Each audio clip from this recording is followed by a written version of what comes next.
Everybody, welcome. Another episode on the bench. I'm your host for this one. I'm Trey Rowland. I am joined by everybody on Knowles 24/7 staff. Kevin Little, Adam Brown, Chris Nee, Zach Blostein, Brendan Sonnone, Brett Nevitt on the ones and twos in the background, the super producer. We're all here on this episode on the bench. There's a lot of stuff going on with Florida State's football program. Everybody's got thoughts on it.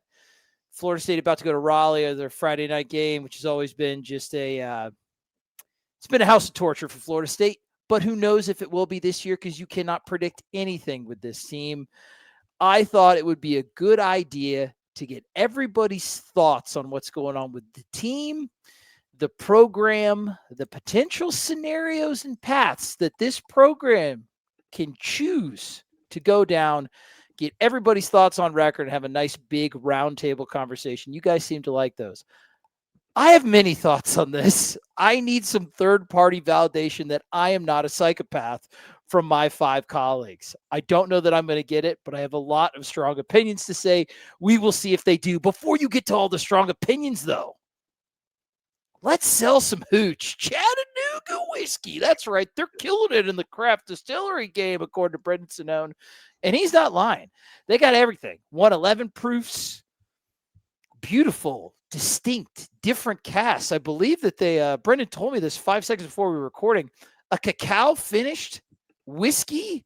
Are you serious? It's Christmassy. It's cacao spice infused. Brendan, let me handle the ad reins for a change. Sorry. Anyway, it's Christmassy. It's cacao infused. It's going to make you get into your Yuletide buzz.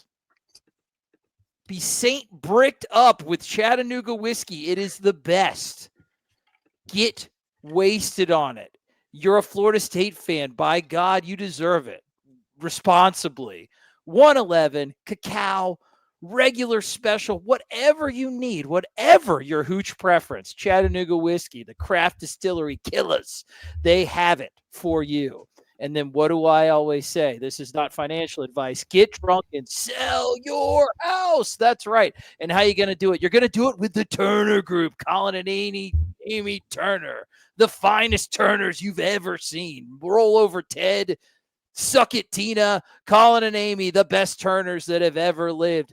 Go to their Instagram right now. Go on their Instagram while you're listening. Do you see that Instagram? That is the Instagram of professional real estate professionals. You can buy a house. You can sell a house. You can rent a house. If you're in the state of Florida, nobody will treat you better, will cradle you into their caring arms and nuzzle you into a real estate embrace like the Turner Group. Drink whiskey, sell your house with the Turner Group.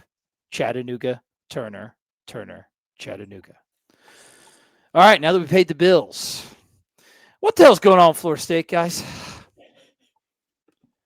They are 5-5 and heading. You're going to do that. Don't do that. Don't do that. Okay, let's talk about what everybody really wants to talk about. Chris, there seemed to be an inflection point. For myself, there was a very personal inflection point after the Pittsburgh game, but there seemed to be a very tangible inflection point. Rumors going around, conversations have seemed to be swirling, and we are in the dreaded week by week evaluation period. Chris, in your esteemed opinion, what in the hell has happened since that Stanford game? Been a couple of losses, been a few wins, but what's the timeline of events since things really started to heat up from Stanford, in your opinion? My opinion? Or your fact? Okay, well, opinion is that nothing outrageous towards either end of the spectrum has happened since the Stanford game. Why does it feel like it has, though? In what sense? I feel like we were really close to the precipice of maybe regime change, and now when you kind of take the temperature of everybody, it feels like the pendulum is swung in the other direction. You're telling me, in your opinion, we've actually kind of stayed the course. It just doesn't feel that way, right? I think patience is a tough thing for human nature, especially in the world of college football coaching and a calendar that does no favors to anybody in any situation.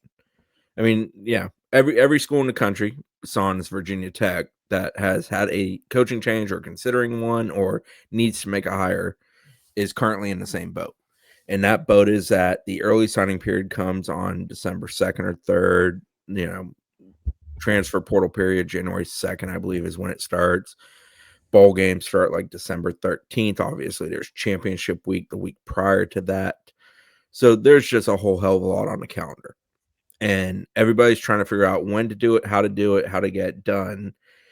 And FSU has kind of decided to take a wait and see attitude. And I am still of the opinion FSU has not made a final decision on what this season means for Mike Norvell, his employment, and their future.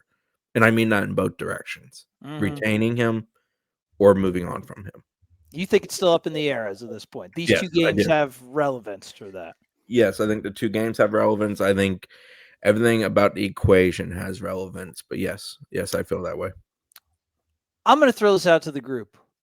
In a 6-year sample size, what is everybody's opinion of the actual importance that these two games seem to have? Do we agree with it, or do we think that maybe looks a little funny in the sunlight? I'll speak for myself and then pass it off to everybody else. For me, the finish line was Stanford. And that was the can't come back from that type of moment for me. Sure. Pitt was very important. They fumbled, played horribly in that game, didn't do what they needed to do, went to Stanford, and the response was dreaded. At this point, we're staring at best case scenario as far as a regular season record, 7-5 in the face. Yes, it's an improvement over last year, but last year was a fireable offense on its own. The only reason I think we're currently in this situation where we're unsure of whether or not to move on is financials. Okay. Brandon, what do you think? I don't understand, so if you take a step back, and I'll have a larger point here, but right now, if we're vetting this being week to week, which Chris just said, we all believe that to be the case, the difference between 5-7 and 7-5 compared to 40-32 or 38-34. The total body of work. That's his career record. And that's where I do feel this element of administration, and we saw this in the Michael Alford emails, has talked about not wanting to make an emotional decision.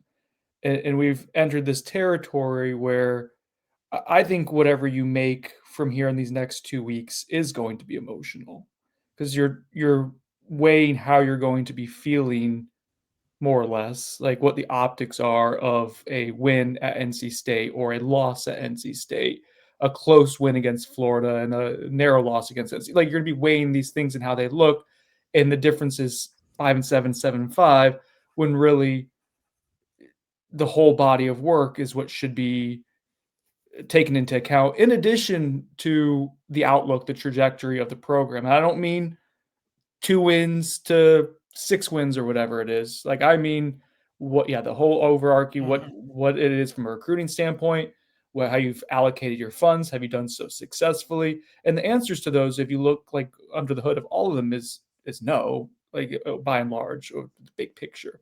And so that's where I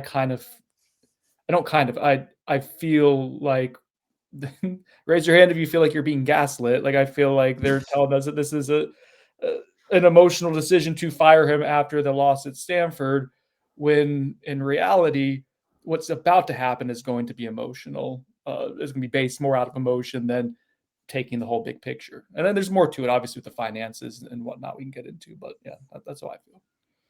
Zach, what's your opinion on it? I mean, Brendan's got a great point, I think. And to me, it felt like not wanting to make an emotional decision. I think it smells more of them not really wanting to make a decision at all and hoping the circumstances kind of make it for them one way or the other.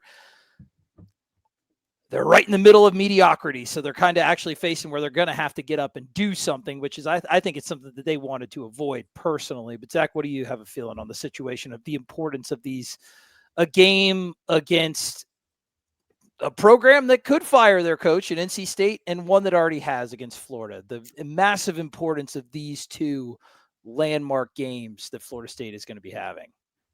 Yeah, I mean, I agree with Chris and Brendan. I think it's a joke that these games are actually being considered to have to tell us or tell them whether they need to retain Mike Norvell or not. I mean, they've shown by their actions that they very much hope that Mike Norvell wins out, so that gives them a reason to keep him.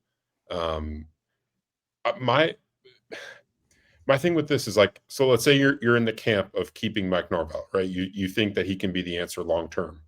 You're doing a huge disservice to him and his ability to elevate this program moving forward if you don't give him a vote of confidence right now.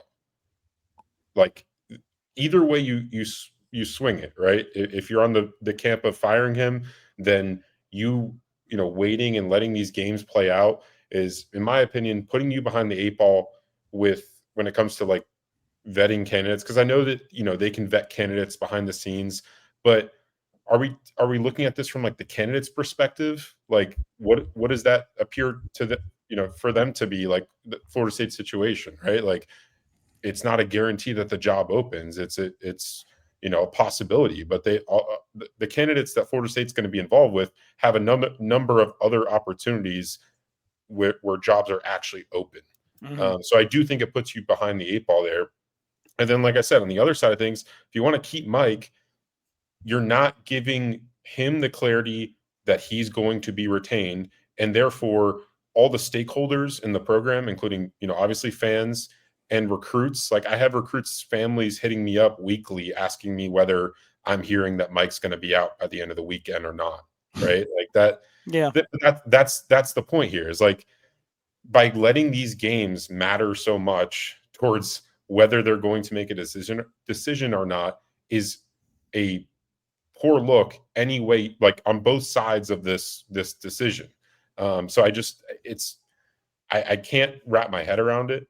You have a 6-year sample size, which is more than most other head coaching situations across the country when they're considering changes. You look at the number of ones that were made this season, and I feel the same way as Brendan. I feel like I'm being gaslit, and the fans are being gaslit for wanting or thinking a change needed to be made after FSU lost to Stanford right after losing to Pitt at home.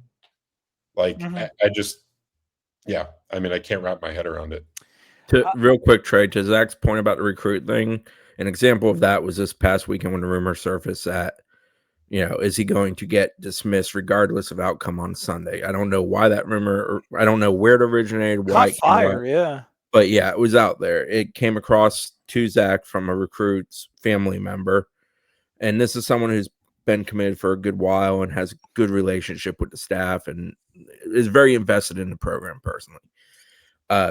I asked an FSU source, somebody I've dealt with a good bit in recent months with regards to all this, and they said all that was unfounded with regards to the game was meaningless. He's getting dismissed Sunday. They're like, that's an unfounded rumor. Yeah. But that's what we are dealing with in real time. And, I'm not trying to be the go-between on this. Like, I don't care enough to, like, assist in recruiting. Like, I have no interest in doing that. That's not my job. No. But, like, that is a real thing. That is something that legitimately happened. For example, this past weekend. That's not the sole example that has happened. I'd go a step further than you three. I think it's cowardly. I think your cowardice is fostering a pretty toxic environment in not only just the fan base, the surrounding things, but all of the inputs that are going to feed the long-term health of this program, like that situation that you just mentioned, Chris. Like, if these two games ultimately mean nothing in a 6-year sample size, considering what Florida State standard used to be, the level of competition, where your season's already at, this evaluation period is not necessary. They just want the decision to be apparent. And I for one, Adam, I want to kick it to you, because I think we all think that the fact that these two games having so much outsized importance on a very, very, very important choice in the history, kind of where Florida State's program sits right now, is ridiculous. Do you think it even has larger? What do you think it says about the program? What do you think it says about Florida State's place in college football, whether negative or positive, that we're here at this juncture?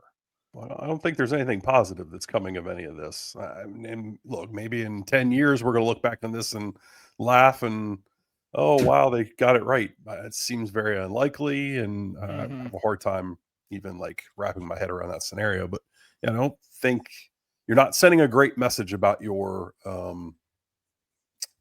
seriousness and being a legitimate college football program right now, just kind of wallowing in this unknown territory, and just like kind of speak to like Zach and Chris were talking about recruiting. Like, say Tony White or Gus Malzahn decide to leave this year. Say they, they're one and done. So, I mean, I don't know if that's the case, but just say. We'll talk about scenarios too. Yeah, for sure. What message are you? What assistant coach is going to want to come coach for you now? Because here's what you've done. You just created. So you haven't backed Mike Norvell, as Zach was saying. You haven't offered the support for him. So you've created this. Okay, we're kind of 1 foot in, 1 foot out on him. You haven't fired him. So again, you've created this 1 foot in, 1 foot out scenario. Like we saw this a few years ago when things were bad. Like who's going to want to come coach for him? What assistants are you going to be able to get? If you decide to do all this stuff in the back end with your support staff, guys are not going to want to come here, especially with all the jobs changing around the country. They're not going to want to come here and participate in coaching staff that could just we could be all at this again next year. Like, assuming you do anything at all with your back office or whatever, since it doesn't seem like that's something he's willing to do either. Created this humongous black cloud over top of your program that's going to fester until you make a legitimate decision and a legitimate statement on its future. And if you bring Mike back, it can't just be a one and done thing. Like, if you bring him back, you have to make a legitimate commitment to him for more than a year, in my opinion, because you just have created such a nasty, toxic situation for this program and its future right now with this just unknown. Mm-hmm. To AB's point on if you did have coaching change or back office change, and how do you get somebody when it seems unstable and potentially a calendar year is all you're getting, is you give them contracts that are longer than a calendar year is what the industry standard would be. That's what's going to be pushed for. So you're on the hook for money if you do end up blowing it up in a year. That's still your we're already is limited to that. Like, you're probably looking at older coaches who are okay with that. You're not right. You're either looking at really old guys who are cool with just like sort of putting it on the resume and doing it, or you're looking at really young guys who want to add it to the resume because, well, that's a pretty good one. And if it all works, it can be a springboard. But getting a guy who's like an up and comer who's close to taking that next big step, sort of what I would describe Tony's goals when he walked in the door here this past offseason, that becomes more and more difficult as there's less and less stability to the whole situation. And you're just festering more instability for the program in the long term. You're also you're saving money in the sense of allowing the massive contract that's hanging over your head to come down another year, but you're also adding more financial terms to the other pieces of the pie.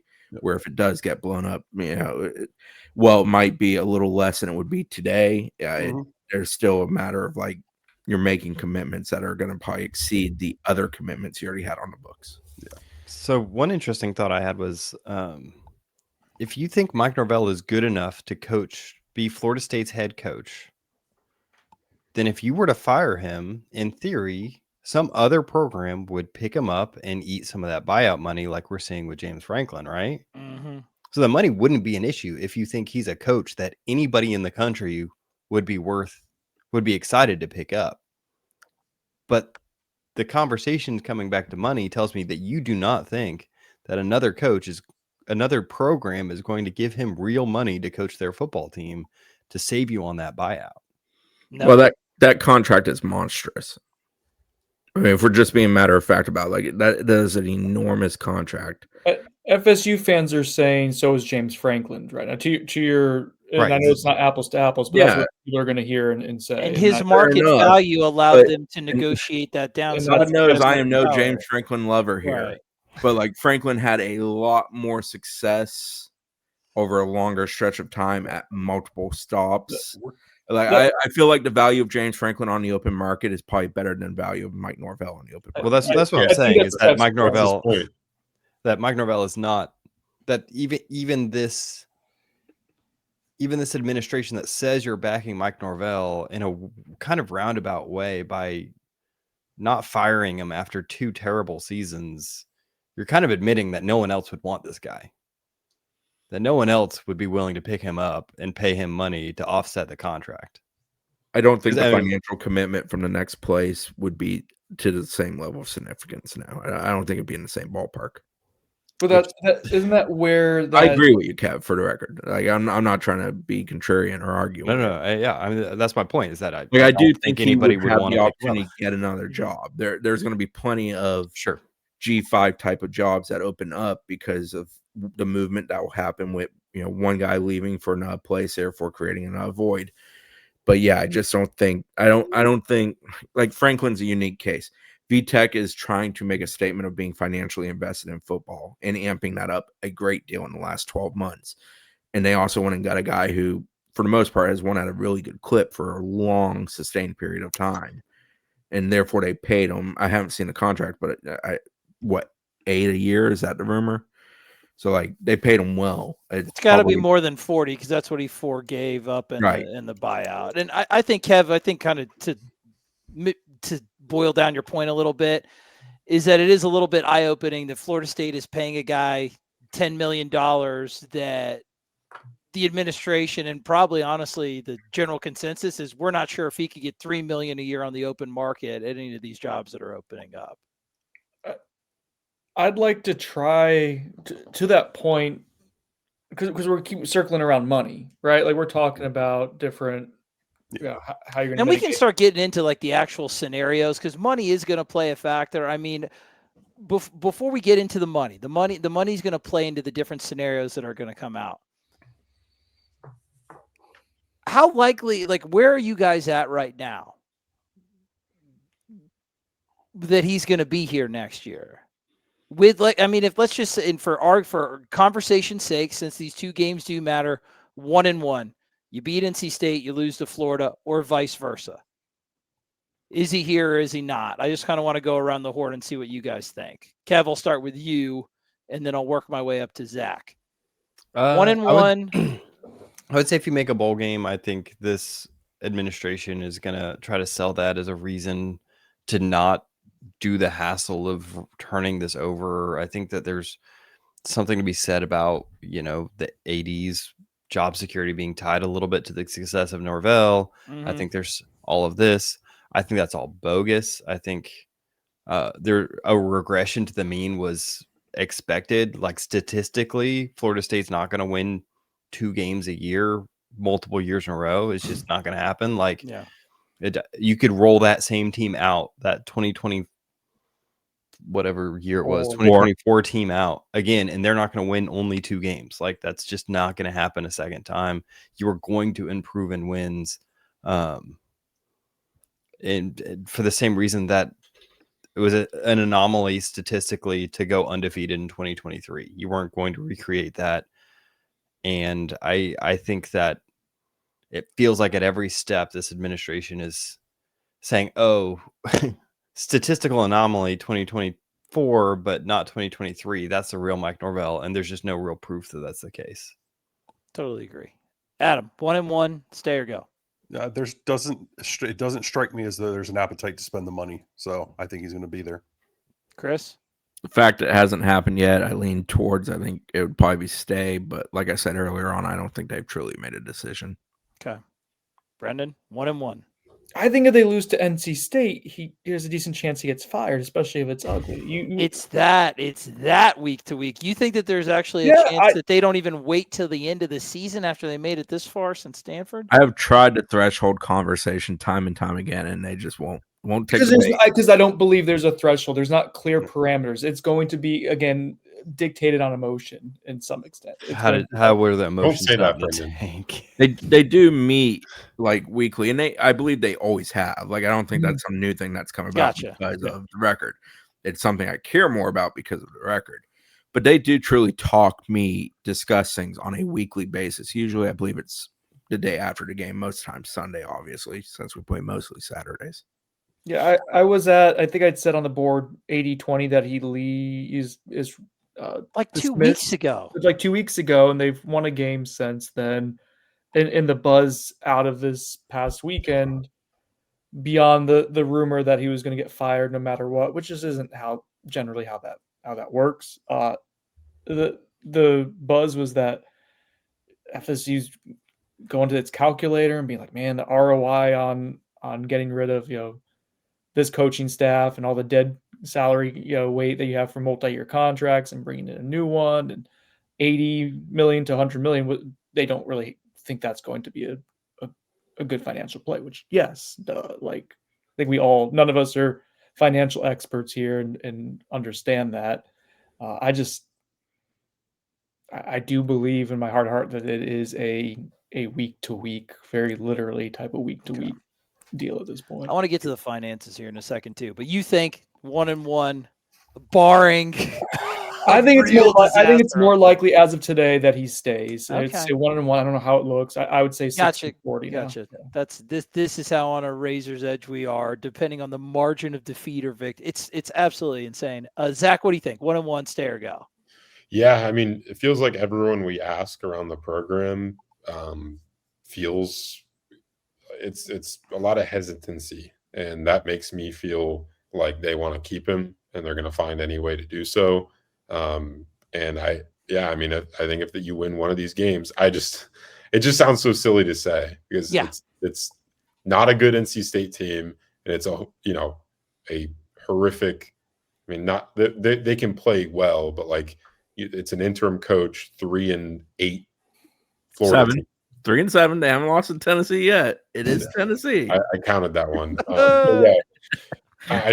It's crazy. But yeah, I mean, I've switched my feeling on it. I do think it's more likely that he stays if they win one of these next two games.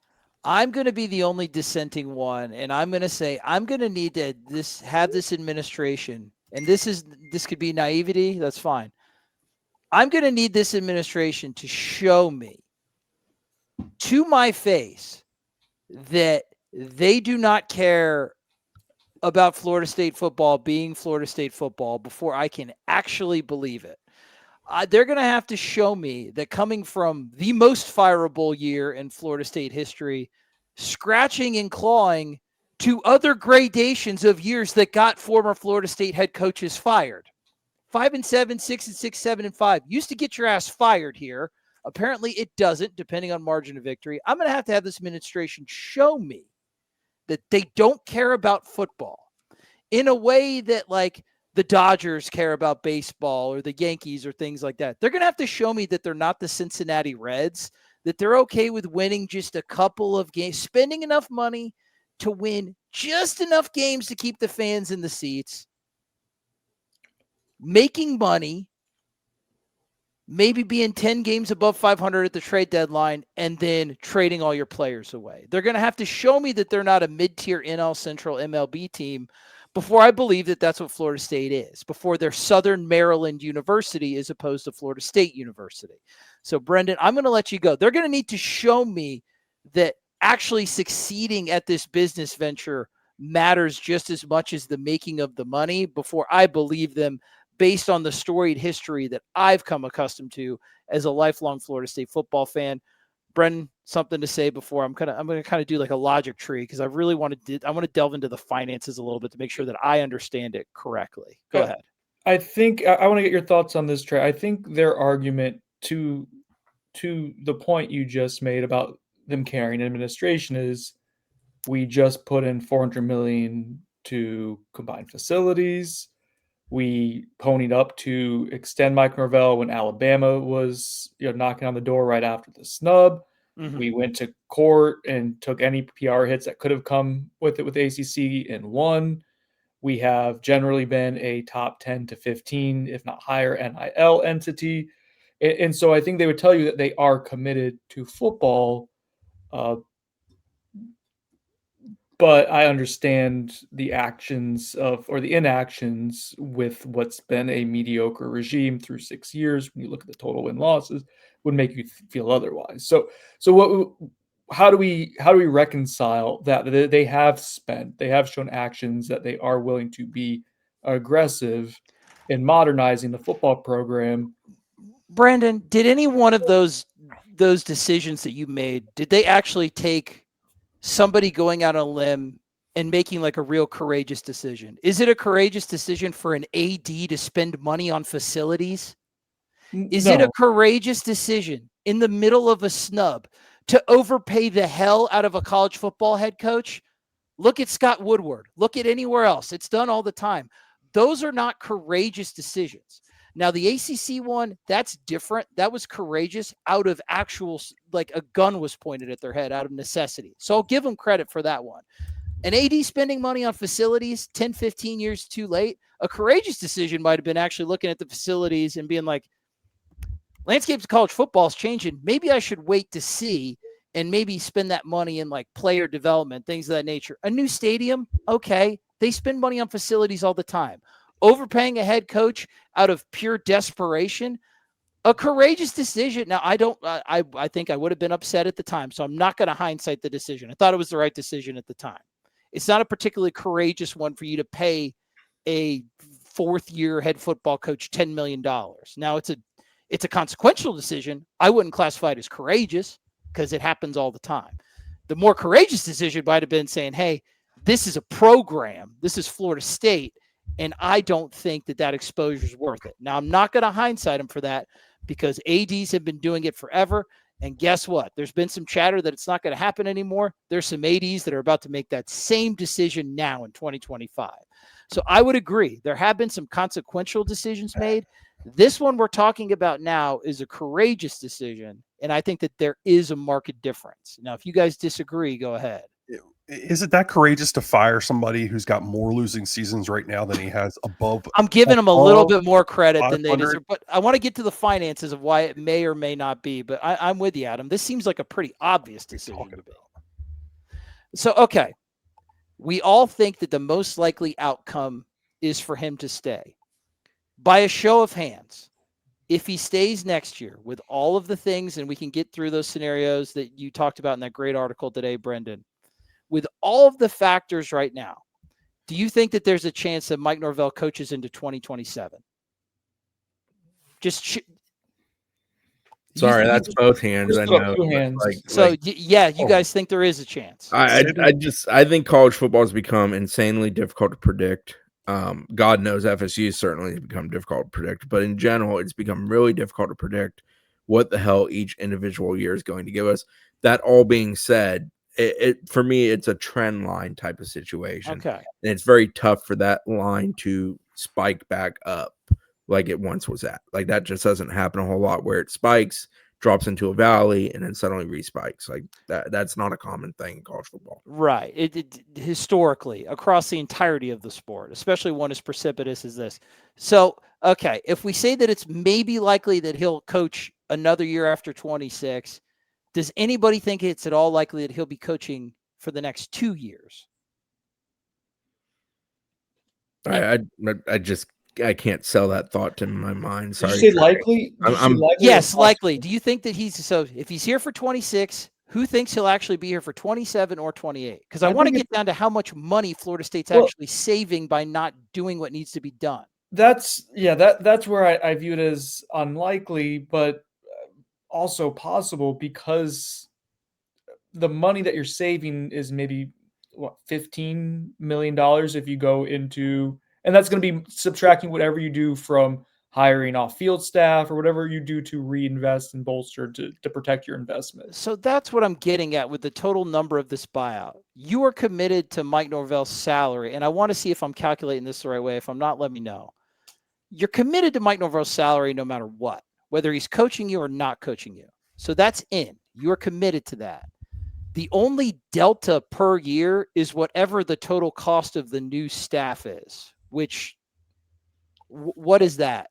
So, well, you would have, so if you fired Mike Norvell and his entire staff right now, you would owe Norvell roughly $58 million. You would owe the entirety of the operation. I think it's about $72 million. Over how many years? Well, a lot of that. So the $14 million for the staff beyond Norvell would be essentially a dead lump sum over the next 12 months. Okay. Then there's the annual dead lump sum of Mike Norvell's contract through 31, I believe it is, where you're having that on the books repeatedly. And then there's also, go out and get a new staff. And that figure, people like to say 100 million, so to 72 and then 28. Mm-hmm. It comes down to who you're hiring, the buyout to hire that person, the lump sum up front, financial investment into the program that you're promising that person from the word go that exceeds your current amount invested in the program, like the figure can range a hell of a lot. Like, yeah, is 100 million a fair number? Sure, it works for me, but like it could be more, it could be less easily. I would just want to know what's like this.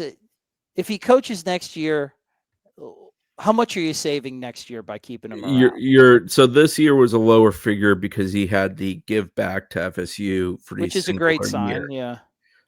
Next year, roughly 9-10 million. So Isn't you're shaving doesn't he get about that money that. back? It's gonna be like high 40s. So Yeah, he gets the okay. money If back. if he was fired, yes, he would get that money back. And there's also other incentives in there where the money would come back to him within the structure of that contract revision amendment, which I don't have in front of me, so I can't quote it. But yes, it was a nice gesture and a good PR win. But in reality, the money easily can come back his direction. Yes, it can I want to know, and is it maybe Brendan, Zach, Adam, Kevin, explain it to me. How much are we really saving per year by not doing this? Are we saving 100 million, or is it just when you factor in the money that you have to pay no matter what, and the difference of actually like the additional cost of the new staff? Are you like how much money per year are we saving, and how much money could you lose with diminished ticket sales, which we haven't seen so far this year, and less interest in like TV relevance? Like I'm trying to get is the money saved worth the potential kind of program damage? They seem. So I did this story a few years ago with Willie Taggart when the losses were mounting and they were doing this calculus of is mediocrity and dwindling attendance worth it? And the number like of the gate wasn't insignificant, but it was like millions of dollars a year that you were losing, not tens of millions. Gotcha. The part of it, that's just the gate, right? Like that's not including donations, booster support. Now TV incentive, is incentivized for real money. That's over a 5-year rolling average, so it would take a little while of really bad results to lose money there. Like even this year as a mediocre team, like they're still going to be top 3 or 4 in the ACC, I think. So those are factors financially. I'm curious of. And I want to give you a direct answer, Trey. I haven't crunched the numbers, so I don't want to throw a number out there. Yeah. On what it would be annually, but I think Chris is talking about something that's worth vetting, and that's money that you're paying up front. Yeah, right? And that's a little different than that's paying true. in paying Mike Norvell over the span of another 5-6 seasons, whatever it is, monthly. So. What would it be? Let's workshop it real quick. What it would be, and help me out here, Chris. You're better with numbers off the top of your head. So you buy up Mike Norvell. 85% of his salary for next year is $8.5 million.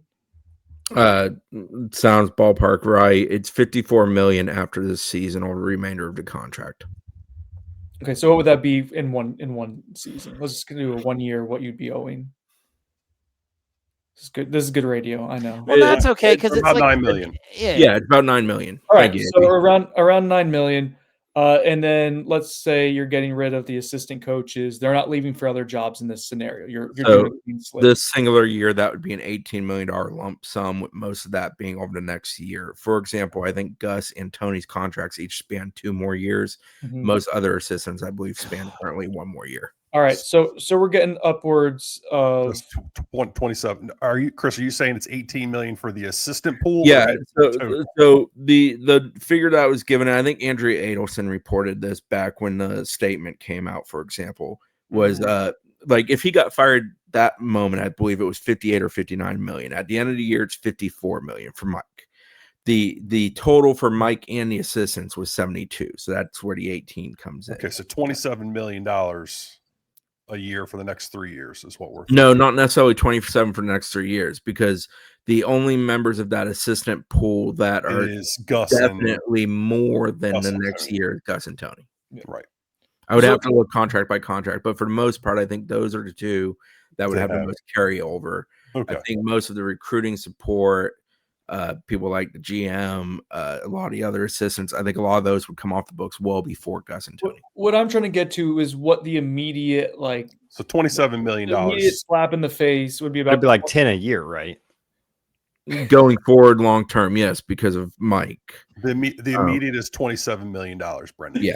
And that's But not that's including before hire. whatever the investment would be for a new The new coaching staff, signing then- bonus, whatever. So you're talking upwards of $30 million just next year. Yeah, go ahead and double it, make it $54 million. So that's what it costs to dismiss and hire. And that wasn't something that they necessarily, I don't think, had in the budget. Now you can argue, that this doomsday scenario should always be accounted for. And one thing to be clear on is FSU has been adamant. Chris has reported this. I've heard it as well, that they can find the money or can move things around. They can manage it. But managing it and wanting to do it, or it being a sound decision for them long term, are two different things. They're looking at this as a business. The big unknown that we don't have access to numbers for is what, Trey, like booster, to your point, booster donations, Right, the even just ancillary like stuff. brand value. What's it worth anytime President McCullough tweets out something and there's a bunch of fire Mike Norvell tweets under it? Like, what does that do to diminish? Like, those are unquantifiable things that I don't grasp. So I'll be honest with you, it's a little bit more onerous than what I thought. But Chris, in your opinion, it's one of those deals where they could find the money. Before I get to Adam and Kev and Zach and kind of get their opinions on some other stuff, even though they could find the money, if they pay it, is this something that's going to like really hamstring them from being able to operate as an athletic department or university? Like how, like, or is this something that sucks, but it's doable, kind of like we've seen Penn State and LSU and all the other people that have fired their coaches do? I don't recall how I wrote it 2 Mondays ago when I wrote that piece, but essentially I was told if the money needed to be found, it could be found, but it is a lot of money. Do I think it would hamstring the department? No, but I think it obviously makes it where everybody's purse strings get tightened a little bit, and you just have to, you got to deal with it as it comes off the spreadsheet. It's not so much all of that money at one time outside of the dead money you have immediately there. It's obviously the dead money you then carry for a few years, but that's the cost of doing business in that world. The issue is that Mike Norvell's buyout would be the second largest buyout behind Jimbo Fisher's ever paid. Zach, so if he stays, what do you think it's going to look like, that scenario? From a recruiting perspective, talent acquisition, portal, Mike Norvell stays. Lay out what you think that scenario is going to look like based on all the conversations that you've had. Yeah, well, I think the 2026 class, I don't expect a ton more, attrition there. I think, if you look at the class, they've got a number of guys that are like legacy prospects, or in the case of like their top ranked commit, Chauncey Kennan, he's got an FSU hat on him. So, don't expect much more attrition there. But if you're looking forward, towards the transfer portal and then in future classes, I mean, FSU has, these down seasons, which they've more often than not had under Mike Norvell. And what happens in them is, leading up to the season, it feels like they're in a good position for some prospects in future classes, some high-ranked prospects in future classes. And then the season goes the way it does, and those prospects lose interest, and they kind of have to reset the board again and look for, prospects that are not as highly touted. And I think that's going to be the case for the 2027 class. They have, some solid commits in that class, but like you look around at their top targets and they just don't have a ton of momentum with them. So I'm not going to be super optimistic about the recruiting outlook if they retain Mike. I think Florida State on its own has an appeal. I think it will, they will be able to attract a better transfer portal prospect than most ACC schools, but like what bar are you setting there, I guess? Yeah. And what money is going to be there to support? Exactly. Obviously the rev share money is going to be there. That's a given. But past that, what appetite is there going to be for people to spend the extra amount of money for a product perhaps they don't believe in anymore. Yeah, I don't think much. I think we've heard that That's a some big of problem. that, some of that money dried up after the Stanford game that was allocated for this season. The money outside of was allocated for like high school recruiting this season dried up. Brennan, you want to chime in? Shadow money. Why is it shadow money? Yeah, Why it's does very, this look like that? it's very ominous, dude. No, What I was don't that? want to weigh in other More than that. move. I didn't volunteer that. chills. No, I don't want to weigh in. If I'm asking a direct question, I don't want to weigh in any further on that. Understood. So the shadow money Sometimes has you have to dried get up. stuff done, guys. Sometimes you have to get stuff done, and it helps to have flexibility there. Understood. In the shadows. Anyway, shadows aside, Adam, based on what these two guys are talking about, Yep. that there has been an actual tangible difference in the amount of resources that Florida State can play with, both in the light and the shadow. This roster's got a lot of needs next year. What exactly, in your estimation, based on, and Kevin, I want your opinion on it too. Maybe I'll let you go. Adam, you go defense. Kev, you go offense. Based on what does FSU actually need on defense from traits and a raw number of bodies perspective? And then as Adam's talking and Kev's going to talk about the offense, let's start to think about how much investment that's going to require. I mean, you've got to build this defensive line correctly. I mean, they're bringing some guys in, and obviously you've got the Desir twins that you're going to have to try to keep. You've got Kevin Wynn, who I'm not sure what's going on there exactly. I kind of thought we would see more of him as the season's kind of progressed and you want to play more with your young guys, but I would assume he's a piece that they still believe in for the long term.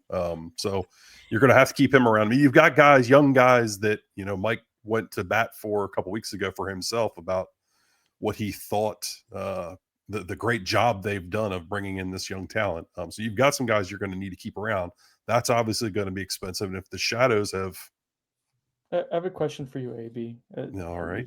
Your football acumen. Oh boy, you're about to set me up for failure. No, I mean, I do want your honest opinion of what you're watching. I mean, there's been a lot of true freshmen who have played, and some have played really well in big moments. And there's been some second-year players as well, Mekhi Danzy, Lewayne McCoy come to mind, who have flashed, right? And Danzy's obviously done more than flash. How many players do you think of those underclassmen do you think project eventually as all ACC type of talent? So I'm talking about you also projecting their growth potential, like the Desirs, like how much room to grow do they have? I want to get an idea of the numbers of players we're talking about. Yeah, sure. He's hanging his hat on these last two recruiting cycles. Yeah. I mean, we talked about the other day, and I guess I'll say it now. Like, I think you look at you want to keep them, but I mean, I think there's a potential to, like, the Desir twins are kind of maxed out potential, physically. Yeah, I agree. And with that. so what does that growth look like for them past this year? I mean, they're going to continue to get better. But if physically they're kind of maxed out, what kind of snap shares do you honestly expect, or what type of load do you think that they could take on year to year as they are here more? That becomes a concern. So, if they're maxed out kind of physically, then, how many snaps are you realistically thinking you're going to get from them, and in what type of a rotation, because you're going to have to pay them as though you're thinking in the next year or two, they are going to be all ACC feature pieces after the season. Or I'll say this, let me rephrase that. Mike Norvell has shown the propensity to overpay guys that he believes in as his guys.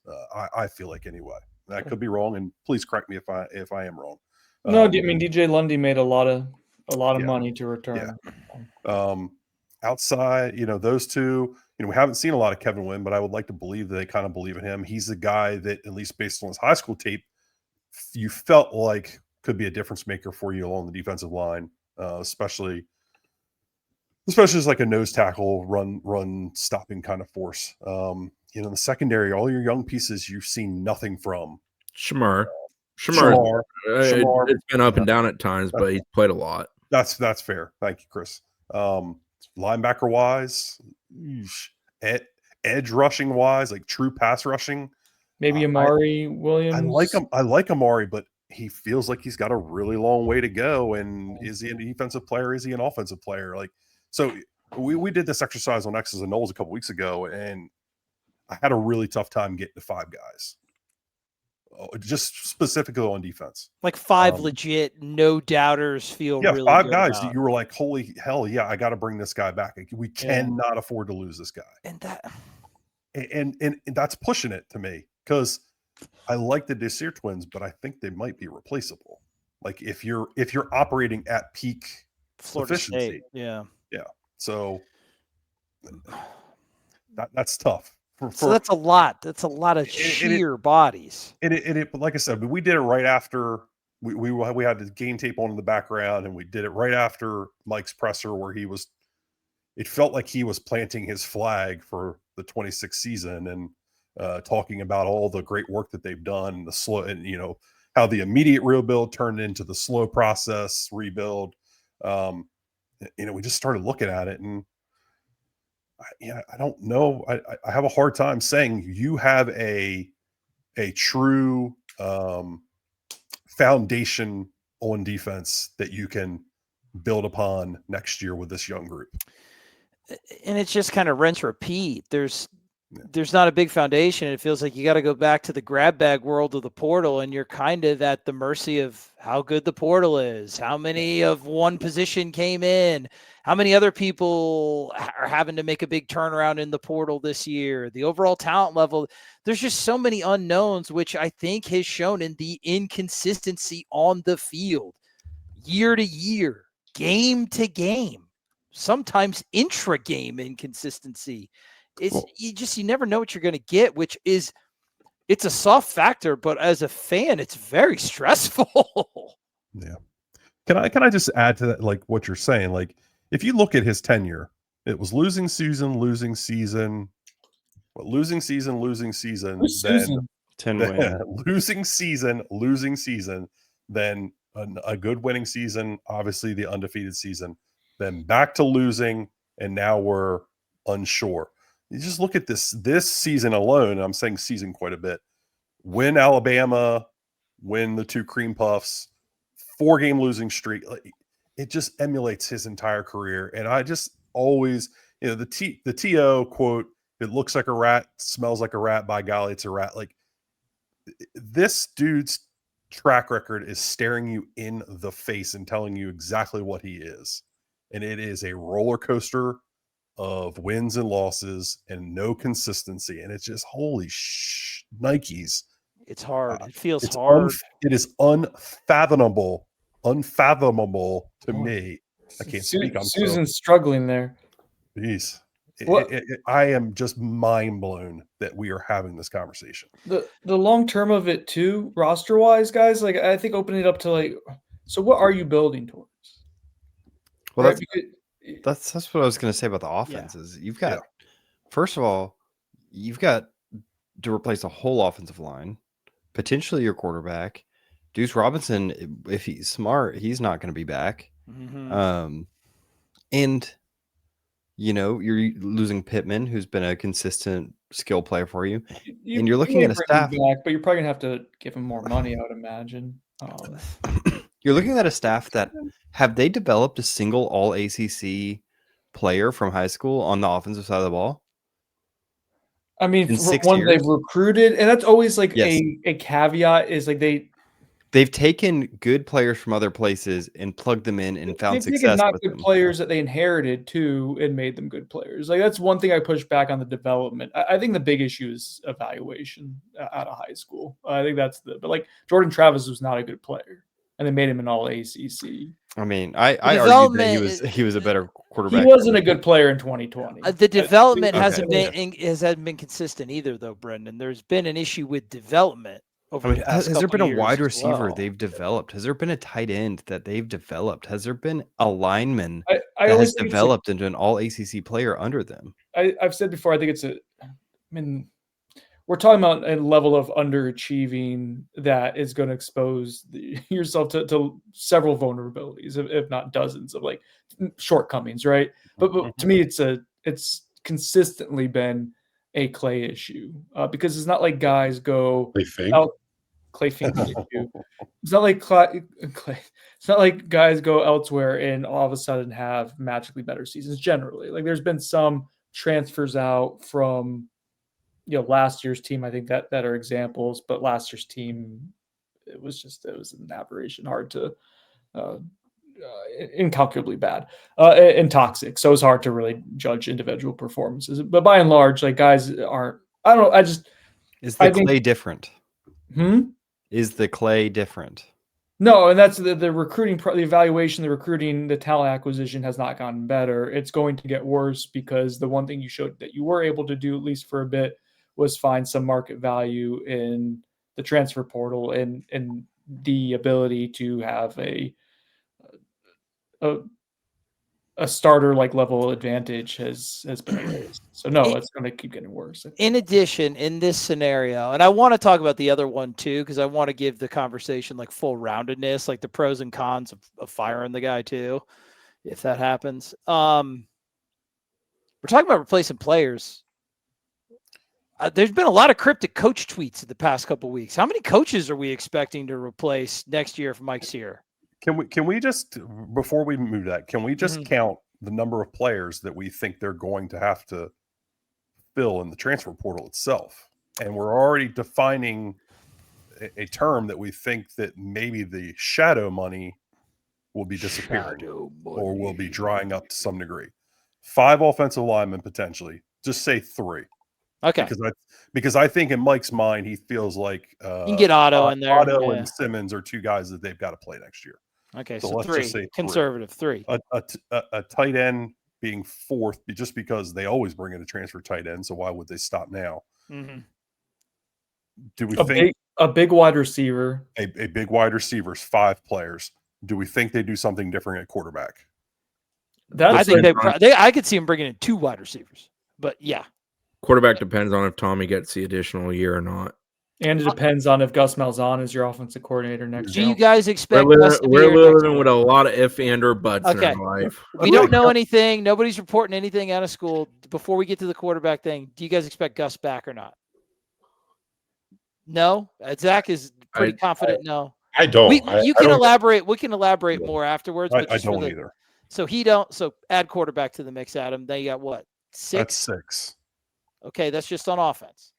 Yeah, that's just on offense. Conservatively on offense. Yeah, defensively, you're going to need a couple pieces in the secondary. You might need both your starting cornerbacks. Jerry Wilson gone. We'll see. Jerome Rawls is going to be a commodity if he he will. Major. So you're going to have to get DBs. 4 DBs. At least 3, I would say. I mean, do we think Edwin Joseph is someone you're going to? I don't know. Maybe Earl Little. 3. Or Little, and that's Starkey. So what are we at 9? We're at 9. Yeah, we're talking about starting level players. 9. Well, I know they're going to go. I know they're going to try to get an edge rusher in the portal. Yeah, 10. you need at least one edge. You need at least one of maybe those. 2. You're losing Daryl Jackson. Still good. Daniel Lyons comes back as a senior in your building block. Deontay McCray is a building block. Kind of. So you need like 13 starters. You're talking about a dozen starters right now, probably. Like 12 to 13 starters. One of those being a quarterback, which is going to command a market premium no matter who is your offensive coordinator. But Kevin Sperry is going to save this program. It's just that is no offense to him. I hope he does. Guys, that is a lot of investment. No matter, even if the support for this team was as strong as it was before the 24 season, that's a lot. And with the recruiting classes coming in, it kind of feels like you're looking at upwards of double digits starters that you're looking for in the portal every single year, right? Because with recruiting, you can kind of project out into the future. It's a cycle they've gotten themselves in after 2 and 10. And they've had no real appetite of getting themselves out of either. Yeah. No. I mean, it would require them to do a full, just kind of all in on playing your high school players and just kind of running with the punches. But I mean, they set out this path for themselves after they couldn't capitalize on success, which we've talked about, a ton of time. So I think what gets missed when people look at the improvement, and when you try to sell improvement from 2 wins to whatever 6, 7, whatever this ends up being, this was a win now season. That's how it was marketed. That's how it felt like immediate fix was Mike Norvell's exact words. Doubling down. Right. He said, we're going to fix this. They went out and they bought a bunch of offensive linemen that have 1 year of eligibility, and then they didn't win now. Like, this is the win now. They sold out for the season. What are they going to do? Sell out for next season too? Like, they have consistently through 6 years just refused to build a foundation on this program. And now they're not able to. Right? Kev, like you're not operating from a position to be able to. Go ahead, Brendan. No, that was it. I'm just saying you can't do it. Yeah. I was going to say that's a great point, Kev, because when you start to look about, like, who are your peers in the college football world? Right now, you're not dealing with the same tolerance level or standard of excellence that, like, an LSU, a Penn State, even a Florida have, right? Your peers right now are the vote of confidence guys, the Marylands, the Wisconsins. But to be fair to Maryland and Wisconsin, which has decided to beat your ass on the recruiting trail recently, Wisconsin and Maryland, you're actually a step past them, because last offseason, you let him pick his new coordinators. Florida State has not had a financial investment problem, both in its rev share and in its NIL. While it is not at the level of, like, the Texas Techs and the Ohio States and the Georgias, it's like what? I'm not telling tales out of school. It's like top 12, top 15, the amount of money that Florida State spends on roster. Yeah. So I think that's accurate. That's the thing. You're actually a step past. This would be if Maryland and Wisconsin went 5-7 next year and decided to keep Fickle and Loxley. And you're not Maryland or Wisconsin, with respect to the Terrapins or Badgers that are listening to this. You are Florida State. That is alarming to me. Is it alarming to anybody else? I want to get to that at the end, because I want it to standard is how I want to finish this thing, because I don't even know if it exists anymore. But that is alarming to me from Kev's point, jumping off of that. Now, on the coaches, you're looking at double-digit starting level players. And now, are they Florida State caliber starters, or are they just ACC starters? Once again, we're talking standards here. With the sheer amount of numbers and the talent in the transfer portal, you're getting middle of the road ACC starters. That's what we've seen in the transfer portal when you got to get a dozen of them. How many coaches are they also going to have to replace in addition to, like, 11 starting players? So if we're talking, are you talking coaches, only coaches? Or are you talking about staffers? Dude, whatever you think is what I want to know, because it's right. weird cryptic tweet season, brother. Yeah. So, I mean, on the Tony White tweet, I didn't read a ton into that. That'd be really... Fair enough. Do you expect him here next year? Tweet aside. I'd say it's a coin flip proposition for both your coordinators. Do you guys think it's 50-50 for both? Or do you think it's worse than that? Gus is a tough cookie to crack as far as finding things out on the guy. Like, He just coaches the offense. Yeah, he does. But, like, there's not a large circle of trust there. So, like, I don't know. The defensive thing, like, it has never felt like a perfect marriage this year. Is the best way I can put that. Like, and I like Tony. I think Tony's a smart dude. I think he knows what the picture looks like. I think he knows what he wants to accomplish. It has never felt very smooth with regards to that operation at FSU. And I'm talking including the thoughts of people coaching alongside him, what they think of what that defense has done at times. It was an ugly affair with regards to the defense. There was a lot of unhappiness with how the defense operated in that game, what they did in that game, how coaches conducted themselves in that game, how it was operated in that game, and how it was handled within that game. And I don't think that memory is easily erased. Okay, so 50-50 on the coordinators. Brendan, have you heard of some other? Well, so let's say you lose one of your coordinators. They both those coaches brought in multiple assistant coaches with them too from prior stops. So that, you know, let's say you lose one coordinator, you lose probably 2 assistants as well with that. Someone new would want to bring in their own guys. I don't know what the future holds for JP, but the special teams blunders and the linebacker play and the recruiting, and it's just It's all bad. It's at a all certain bad. point, like, you know, if you're, and I like JP personally, so it's not, it's not something I'm enjoying saying, but like that's something if you're trying to operate to the standard of, you know, being an elite program, can you say you're getting elite production from him in any aspect of his job and theirs that are measurable in the last 2 years? And the answer is all right. So, okay, 10, 11 starters, probably about 3 coaches on your staff. Zach, player retention. Mike's coming back. Do you think that other coaches are going to smell blood in the water and the word lame duck is going to be thrown about? How do you think Florida State's going to do in player retention this year? Better than I think? Worse than I think if Mike stays? They did better last season than I thought, to be honest with you. So maybe it's something that I feel like last offseason was kind of a good litmus test for how it would be if they do keep him, just because I mean, I don't think any of us thought they really had a shot of keeping anyone they wanted to on the roster after 24. But I mean, there are definitely some far better and more valuable players on this roster than pretty much anything that was on last year's roster. So, you know, I think they would have a decent shot at keeping most of their young talent. But there's so many variables we don't know. How desperate are some of these teams to go and spend money in the transfer portal? We saw it with Texas Tech this past offseason, where FSU, you know, if Texas Tech isn't spending the amount of money they are, they probably get Lee Hunter, the defensive tackle from UCF, right?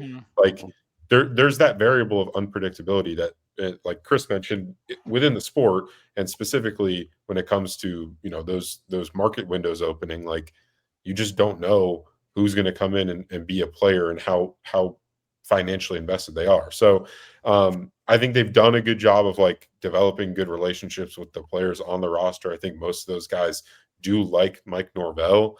And I think that, you know, like a guy like Mekhi Danzy feels like a good shot to keep him because he's a Tallahassee native. He's also on the track team. He's had success there.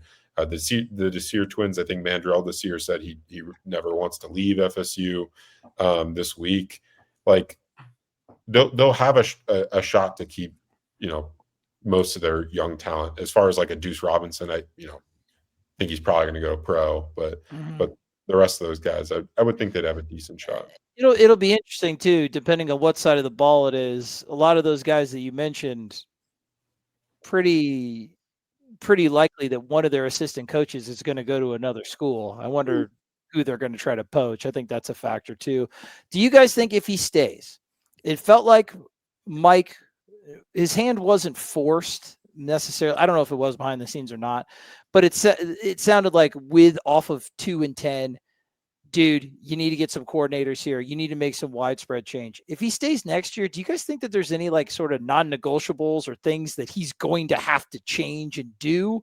Or have we already passed that point and we're just keeping him around for some other, like, is there going to be back office changes? Like, is there another, like, is there anything that it's like he feels like he may have to be forced to do again? You only have so many cards to play, Trey. Like that's one thing I keep coming back to is or another game, like the chess pieces keep getting taken off the board to where it's just, you know, the king's left.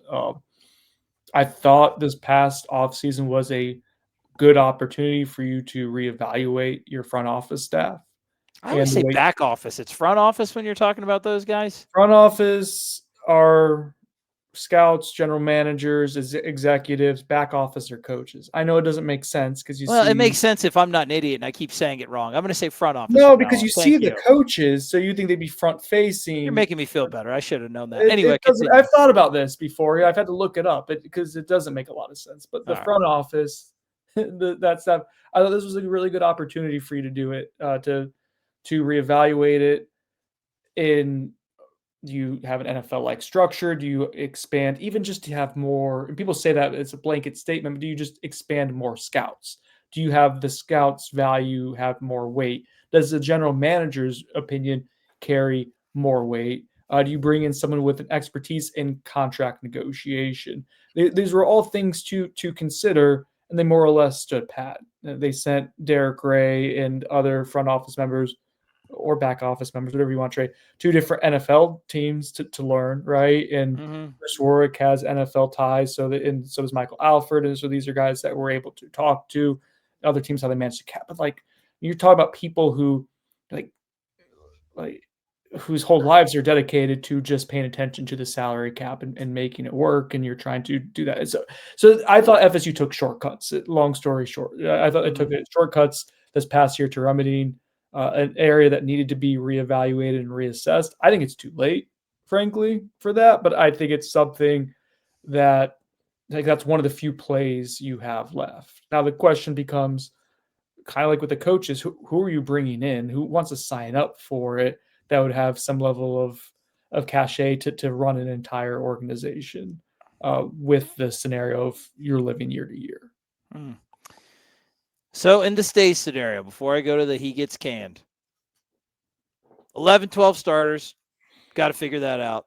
About 3 position coaches. Your retention will be fine, depending on a number of factors. And there's no really big changes left to make, but you're going to save about $27 million.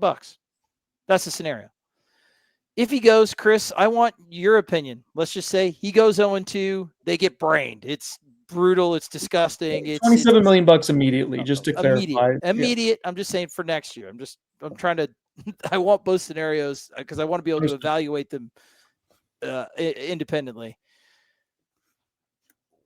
If he goes, what sort of names do you think that Florida State's swimming in? Like what sort of spend? You don't have to talk about anything specifically, but I mean, if he goes, you got to think about who the next guy is. And it's an expensive decision. We spent about 10, 15 minutes outlining it, man. What kind of level of candidate do you think that Florida State's going to be able to get if he goes? I think the intention is a sitting Power 5 head coach who has had success at a major not a major program, at a program that's played at a major level in recent years. Do you think that is a robust market right now with all the stuff going on, or does that scare you? No, I mean, no, it's a multi-pronged answer. The first answer is no. A lot of guys seek jobs to get better pay from the school they're at. The other thing is that the few who are kind of like clear-cut, no doubt guys are extremely wanted by multiple parties, therefore driving up the price. And if you're going to do this, and if FSU does this, say, after these next 2 games, the window of doing it feels relatively small. I mean, it took, weeks to hire Nick Saban? Somebody refresh my memory there, but I feel like it took a good while. I don't know that we live in a world where that can be done in that manner anymore. It feels like the dominoes are going to fall very quickly because the landscape looks like it's being decided right now, and Florida State's decided to not put their names in the ring. Is Summerall going to go?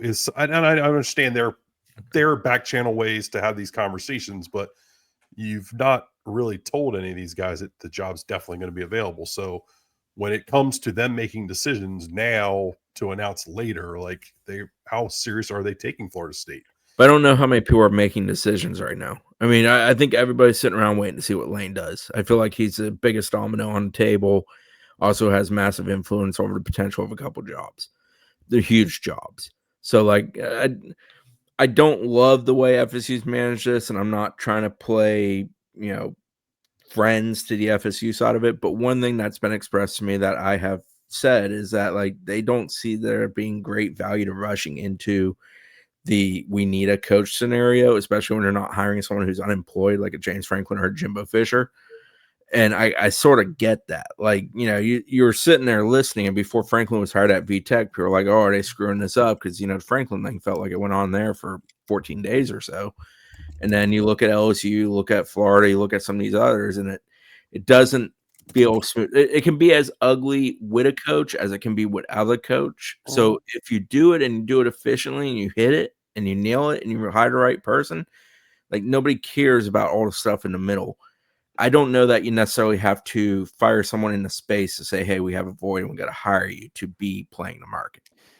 Chris, and I want your opinion of it because it's obviously a decision I don't think they want to make. Do you agree with that train of thought, or do you think that it's a pretty convenient cover for inaction? I think if you do fire him late, you've got to execute the hire quickly to prove that you had your ducks in a row. Mm-hmm. Gotcha. It's a high risk strategy. Kev, what do your opinion? We've seen from an on-field perspective, you've been in the stands this year. What are the pros and the cons of bringing a new guy here from sort of that sitting P5 coach, small window, large competition coaching carousel that Florida State finds it in? What are some things that could maybe jumpstart the on-field product, and what are some things that are some pretty big risk factors that haven't been taken into account by the people that want Mike gone? I mean, as anything, I think you're walking into a roster that has a lot of holes that you're going to have to plug pretty quickly with the transfer portal. I think your roster doesn't make a lot of sense right now. One thing that I don't think a lot of people talk about or mention is that Tony White and Adam Fuller could not be more different in their defensive philosophies. It felt like Tony White was a knee-jerk reaction to the philosophy of Adam Fuller. I mean, Adam Fuller's a guy that's going to play a lot of match quarters, a lot of man coverage, play exclusively 4 down.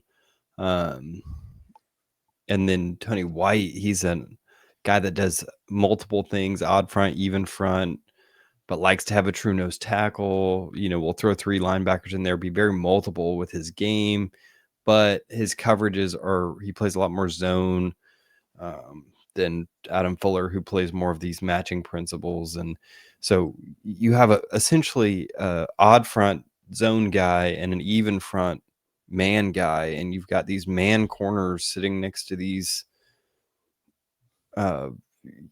safeties that are cover 4 safeties that don't know how to drop deep, and then you've got linebackers who are too slow to play in the 80s, and then you have defensive linemen who are okay, but there's no true pass rusher because, you know, you kind of got stuck between this weird world of, you know, Tony White manufactured pass rush with quicker linebackers and good safety play, and Adam Fuller, he's an even front guy. You need true defensive ends, true pass rushing defensive ends, and those guys are all gone. And so you have this roster that's kind of a mess on the defensive side of the ball, a roster that doesn't have a lot of offensive linemen that are going to have a lot of reps under their belt, a roster without a true quarterback that you can believe in.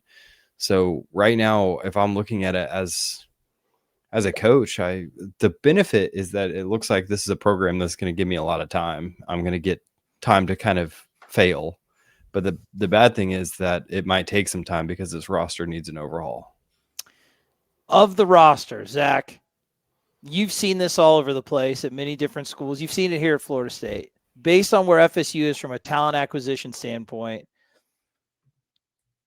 is it too big of a risk to change regimes knowing how of that uneven roster that Kevin said? Or are you confident that with the right coach, the right front office staff, a new head coach bump that, and in honestly the year of like the transfer portal in college football, much quicker turnarounds, like look at Indiana, for instance.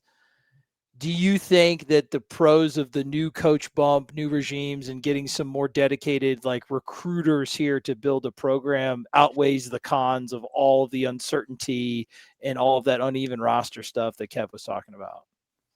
Yeah, I do. I think it has less to do with just the initial coach bump and more to do with my lack of faith in the overall recruiting philosophy of the Norvell era and the recruiting acumen that has been put on display so far. I just don't have a lot of long-term faith in it providing the sustainability needed to maintain what the Florida State football program should look like.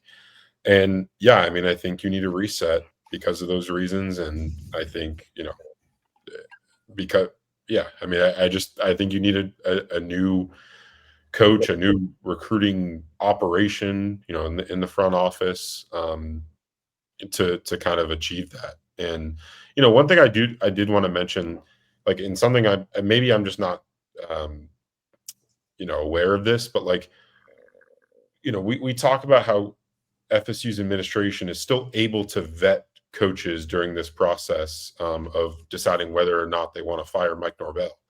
But we're seeing coaches or administrations across the country on fully in coaching searches, interviewing candidates, like sitting head coach candidates at other schools during these weeks leading up to big games.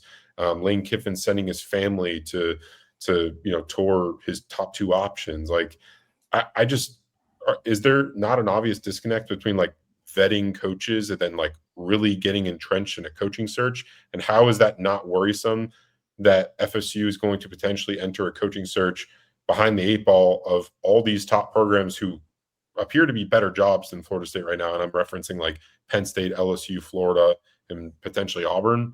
Like, they all have a head start on you. And I just don't really, unless I'm just completely misreading this, I don't think FSU's administration is interviewing candidates. They're a couple steps behind. There, like you said, there could be some communication done, but there are some things that don't really happen until that seal is broken. Right? Correct. Yeah. And they're not there yet. And they're not going to be until a decision. You can back channel, but it only goes so far. You cannot legitimately interview another candidate when you have a sitting head coach. Especially because one primary agent controls a vast majority of the market. I can't get behind the belief that it's a good thing to wait because you don't want to rush into a decision. For that reason. More so on the good thing to wait is that the hiring is tougher.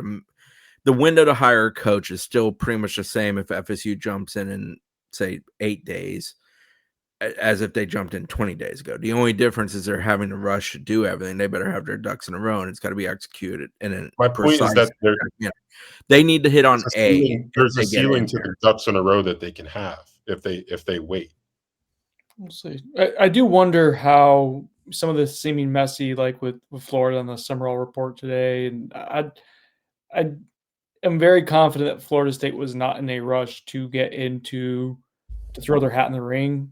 A few weeks ago, when there was a thorough vetting process after the Stanford game, largely because of what the coaching market could bear, and I think even more jobs opened up than expected. Like LSU opened up all of a sudden, right? And that was before then, or after that.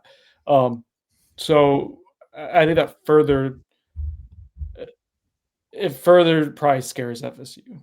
Just what the coaching market has become and what it looks like. I would imagine it's added further trepidation to the process. That's me just connecting dots on what I knew before it went in. I go ahead, Chris. To your question, Trey, on hiring somebody, I think another thing you can consider in this day and age is if you're going to hire someone who, one, knows exactly who their quarterback of their system should be in the coming year, that's a mighty important point. And two, somebody that can bring along players who can be plug and play. Some of Cignetti's major success at Indiana is that he had a healthy amount of guys come over with him who have all thrived at that level. Yeah. And they hit on it. And he's one of a few examples of that, but it's probably one of the better examples of that. That is a way to sort of like flip it on its head overnight. The ability to go from good to bad and bad to good in college football has never been easier. All that being said, you got to get it right. Yeah, I agree. And with all the jobs being open, when the Florida State job is open, it doesn't matter in what order it came in at. The significance of the Florida State job puts it in whatever tier it was going to be, whether it opened up after Stanford or now. But to Zach's point, just make a decision, because if it's going to be open, you gotta start doing some of those things. Because to Chris's point, that coaching search doesn't happen as quick as it used to. So I want to go through both scenarios, and I want to get y'all's opinion on what you would prefer. And then I kind of want to have a larger discussion, and then that'll kind of be the capper to me on this conversation. But if he stays, you still got to replace like 11, 12 starters. You're going to lose to probably like 3 coaches. This is all conservative. Could be more, could be a little bit less. I think this is pretty fair. Your retention will be okay. There's not going to be any big changes. You've already played that card. you're going to be just way behind on everything. Everything's going to cost you more because you're going to have that kind of lame duck title. It's going to be harder to get transfer portal players. And then you're also, there's going to be apathy. Right now, I know that the stadium was full, but I can tell you just from talking to people that I know, they're getting calls from boosters right now, and they're sending it directly to the trash. Like they're not in. They're waiting to see what happens.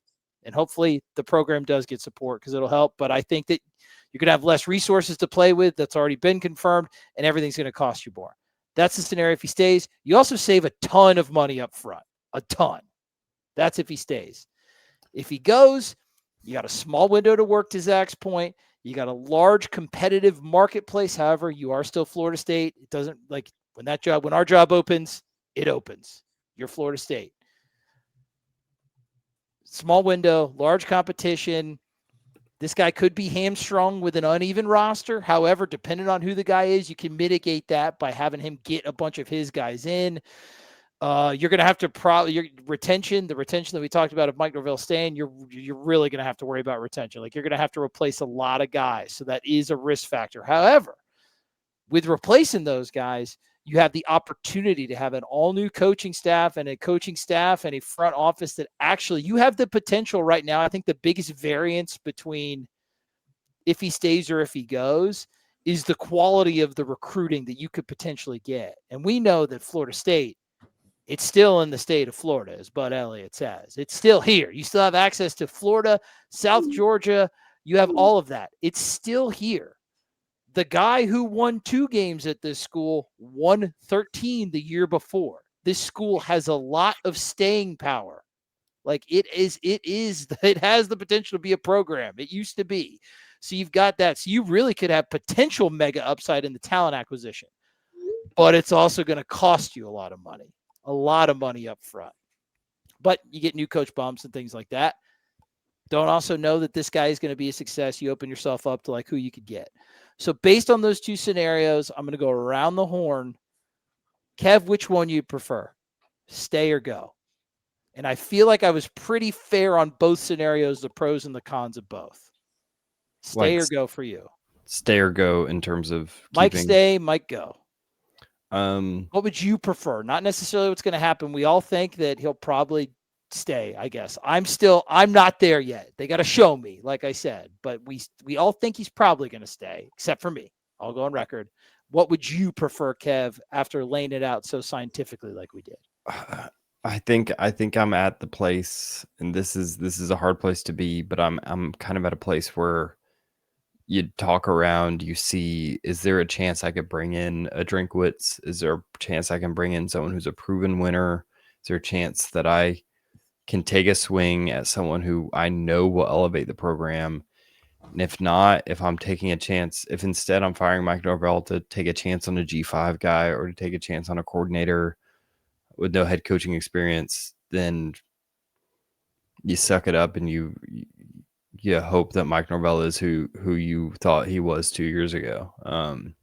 That's kind of where I stand, and it's not exciting. It's not good. It's not what I want to say, but starting this whole process over with another G5 guy that you don't know could run this program at an efficiency that it needs to be run at. I mean, you're just throwing money down the drain at that point. So you think based on who they're probably going to get, you think you'd probably just rather have him stay for due to the potential risks. That's where you're at right now. Reluctantly, I might add. Yeah, I do. Yeah, that's not ideal, but yeah, you look into the market, and if you can take a shot, you take a shot. If next year's the time to take a shot, next year's the time to take a shot. But whatever it is, this next hire has to be right. Okay. I think that's very fair. Adam? Mike Norvell's got to go. We can't keep doing this. You just can't keep doing this. The next move's got to be about the next big move, which is hopefully out of the ACC, and whether that means that you're back on the top of the college football world or not, you need to find some consistency and some sustainability year to year that makes you attractive potentially to the SEC or the ACC. And I know everybody's going to say, oh, you're Florida State, you're going to be attractive. Maybe, but I just don't live in those guarantees anymore and where we're at in college football. So I think right now it is about stepping up to the plate and proving yet again that you are a power player and are serious about being an elite in the college football world, and setting yourself up to look as attractive as you can for that 2030 move potentially to the SEC or the ACC. Mike Norvell has proven with his track record of 6 years that he is a roller coaster of a football coach and emotions, and I don't think that sets you up very well personally, especially if you hitch your wagon to that for another 2 or 3 years, God forbid. Whether it's Eli Drinkwitz, who I would love, whether it's Jimbo Fisher coming back, whoever the hell you hire, they've got to create some level of floor for your program again that is better than 6 or 7 wins, and they need to do it consistently, and you need to support them that way. Anything's better than Mike Norvell at this point. Well said. Chris, I know you guys got to be we don't got to be in Tallahassee face to face, so I guess you don't have to answer. I'd appreciate if you answered, though. No, I'm a go guy. I've been a go guy since I flew out of Stanford. That's not going to change for me. I think the program needs to be reset. I think that it's ultra important to make the right hire. I think fear of the hiring process is going to exist anytime you go into hiring coaches, because there's not sure thing in hiring coaches. It's a very tough process. You can hire a guy who you think is 1,000% the right pick and that he's going to have success, and it just doesn't go on. It doesn't work out. It's happened time and time again. It's why people get hired to get fired. But I think FSU is at the point where they need to get in the market. They need to figure out what the next step for this program is. And I just don't believe in the process of how FSU is operating under Mike Norvell, and that it's going to breed consistent levels of success that's dependable for this program. You're 6 years in, there's no consistency to the program. I don't believe it's going to magically reappear. I agree. Brendan, stay or go with all the factors, the financial, all the things we laid out. Well, I've been on team go because I don't think he's shown over 6 years the ability to consistently field a championship contender. And ultimately, I came to cover Florida State because I thought it was a blue blood program, and like that was the move for my career 10 plus years ago, that I was like, I wanted to cover big time college football in the Southeast, right? And this isn't big time college football to me. So the idea that Mike Norvell remains the head coach with what we've seen and what we know is on the deck for the roster next year, or what seems likely, the appetite, if I'm a Florida State fan, would be minimal, and it's not my money to spend. I don't feel the repercussions of that, so it's easier for me to say. But yeah, I don't. The scenarios, Trey, in which I would be excited about a Florida State program led by Mike Norvell in 2026 it's a narrow path. I think you would need to do a revamp of the front office with a general manager type who has full autonomy, not just of the roster, but of coaches who were hired or fired. And that includes Mike Norvell in the future years. So someone who has like real influence, real power that transcends just, normal GM duties. I think the athletic director coming out and saying salary cap, schmallery cap, like we're taking whatever money that would have been spent on a buyout for Mike Norvell in 2026, and we're throwing it into a transfer quarterback, Keyshawn Henderson, a 5-star quarterback, whatever. Shadow funds. Shadow funds. That's not what shadow funds are. I know. I'm just going to say it again. Yeah. Shadow funds. So yeah, but point being is I'm talking about a limited, small tightrope that you are scaling, and so long answer short is go for me right now. Yeah, because that's not going to happen. I agree. That would be interesting, but that stuff's not going to happen. Zach? Yeah, I'm a go. I think he had a shot to kind of, no one in Florida State history, considering how last season went, would be guaranteed another season aside from Mike Norvell because of how his contract is structured, as we all know. He had a shot, right? They went and invested more into the program to try and help him make this, quick, immediate fix happen. It looked like it could potentially happen to start the season, and things quickly fell off the rails.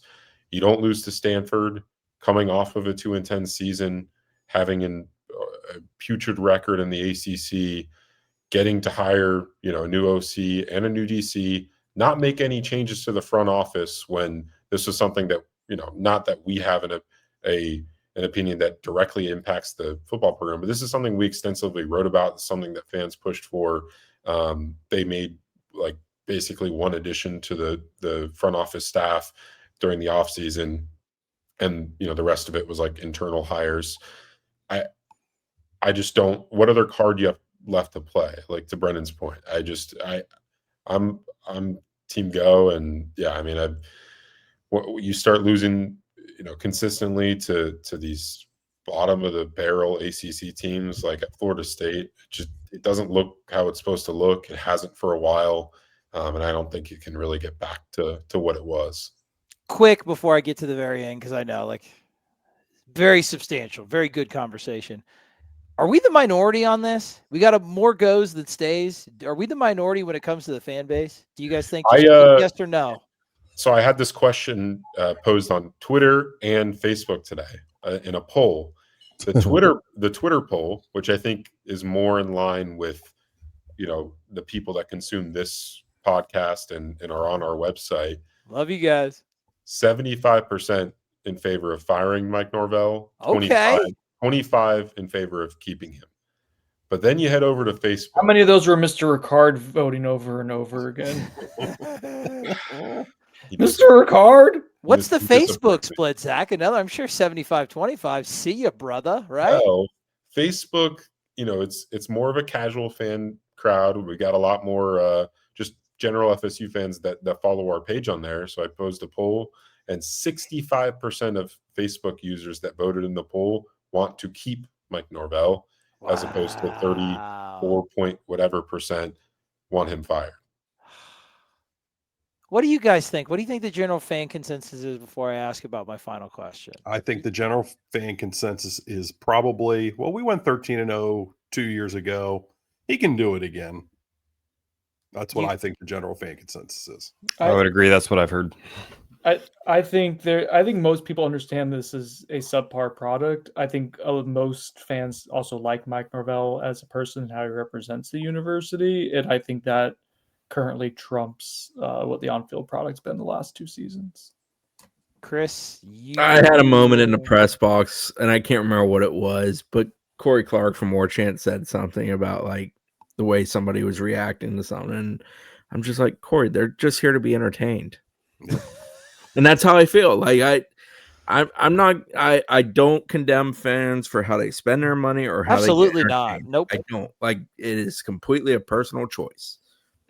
I think when you have an in-depth football conversation with people, they get why it's concerning what is going on. But there's also a lot of superficial levels to it with a lot of the average fans, and they're not that concerned with that.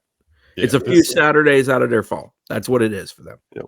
Yeah. And I think the general fan also hasn't like adjusted to what modern college football is. Like, they're not paying attention to the trends of the transfer portal and high school recruiting and how that impacts sustainability. Those are all leading indicators. I'm an old head. I'm an old head. I think there's a lot of older college fans who have kind of reached the point of not really caring. Yeah. Because of all the changes and all the stuff going on. But because of that, an element of like throw your hands up to it all. Yeah, what do we think the Venn diagram is? This is important. I was struggling, like I won't lie, around the 115 mark. I was feeling like I was falling asleep, but Sonnone's going off the rails. I don't know what's going on over there. The Venn diagram, this little area right here, to my eye. CFA. Yeah, they know what Venn diagrams are. You I don't do think the finger thing. people know It's what very Venn common. diagram is. It's very common diagram. Yes. That middle part, the people who want to keep Mike and the people who call him Norvell there has to be a lot of overlap, right? Most likely. But I'm glad you held up your fingers for a minute and a half to make that point. Sure. All right. So my final question, then we can go. very, very substantial. Thank you guys for listening. We love you, Chattanooga Whiskey, Turner Group, all that stuff I said at the beginning an hour and a half ago. I love you. I got one more thing I got to get off my chest. Oh no. Okay. Go ahead. I have a level of resentment. Like I don't like talking about this. I don't want Mike Norvell to be fired. I would rather him have gotten this done because I do like Mike and I like people on his staff. So I have a level of like, damn it, man. Like I don't want to be doing this, but I also feel like I'd be being dishonest to our constituents, people listening, paying subscribers, if we were saying that that this shouldn't be the move in our opinions. We could be wrong on it. Like we could end up looking at this in 5 years and he holds up the trophy that he said he was going to hoist and look silly. And I'll be right there being like, yeah, I was wrong. This is amazing. But I agree. I think that's good to put that out there. And I don't live in Tallahassee. I'm more personally disgusted with what the product on the field and what the standard has degraded to than I have personal affection for the head coach. But I'm not there and I don't talk to him. So my deal is for this, and it's something that maybe Facebook will find out a couple years from now or whatever. But in y'all's opinion, if they keep this guy, is the standard, the vaunted standard that we talk about, Venn diagrams aside, that Brendan's still throwing up to the camera for our audio listeners, is the standard at Florida State functionally dead, where the results on the field are not the main thing anymore if they keep him? Yes. Mm-hmm. Like that's not debatable at that point. I would argue whether they keep him or not. It feels like it's already dead. Yeah, keeping him after standard coming off, keeping him after standard coming off 2-10, and his track record of historic losses for this program. It's lip service. It feels lip service. I wrote about this. This is this is unprecedented. There's not a national championship caliber team that's allowed this level of mediocrity under the same coach for a 6-year period. It doesn't exist to this extent. And my opinion is year 7 with it. My opinion is just that because the message that you've sent, whether it's a legitimate message or not, is that you just aren't like serious about like this all.